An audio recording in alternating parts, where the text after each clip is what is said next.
Traitor! Traitor! Traitor! Traitor! Traitor! Traitor! Traitor! Traitor! Traitor! Traitor! Traitor!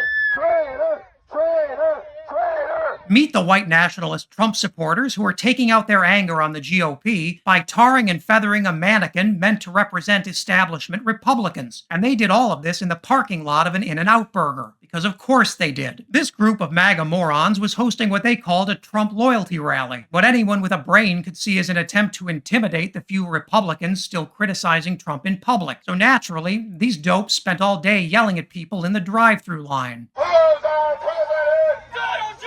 Trump! Who's our president? Donald J. Trump! Trump! Trump!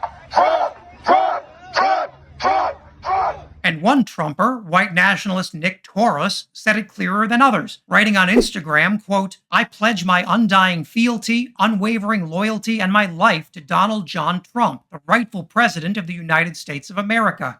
Okay, dude. Despite all that shouting, not all Republicans are so intimidated by the In-N-Out Burger Mafia. In Georgia, former Republican Lieutenant Governor Jeff Duncan made clear what he thought of Trump, and he sure didn't spare the former president's feelings. 4 trials to have to compete with on a calendar.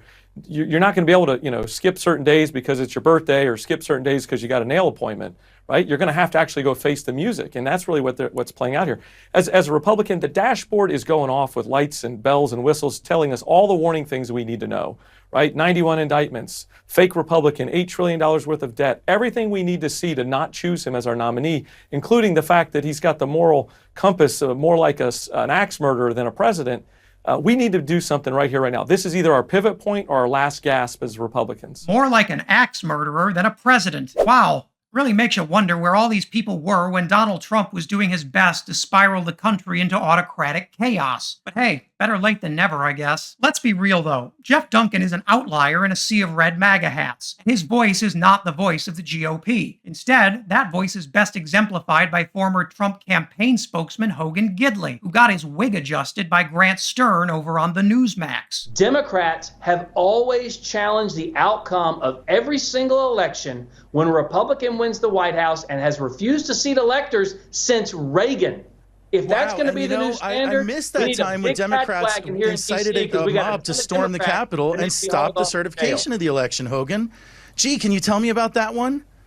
You were there, right? When the Democrats incited a mob and stopped the certification? Well, actually, what's clear is that in the absence of any actual defense for their attack on democracy, Republicans are just going to claim that Democrats do the exact same thing, even though that's insane, untrue, and not remotely backed up by any facts. But this is the GOP, guys. Since when do they need facts? Republicans are growing more and more extreme as the 2024 presidential campaign gets rolling, and no one in the Republican leadership has the courage or, quite frankly, the authority to tell them to tone it down and get back to reality. That should worry everybody, but especially Republicans themselves, because despite the fact that shouting makes them feel real tough, the GOP's march into authoritarianism is poison to the independent voters they need to win over in 2024. Unsurprisingly, those independent voters don't want to elect a president whose main campaign pledge is finishing the job of overthrowing democracy that he started on January 6th. And it's not clear Republicans are prepared to accept a Trump election loss. We're entering an even more dangerous time for our democracy, and the white supremacists who increasingly control the GOP aren't going to give up as easily this time around. It's up to the voters to kick their message of hate to the curb. Rhinos got to go!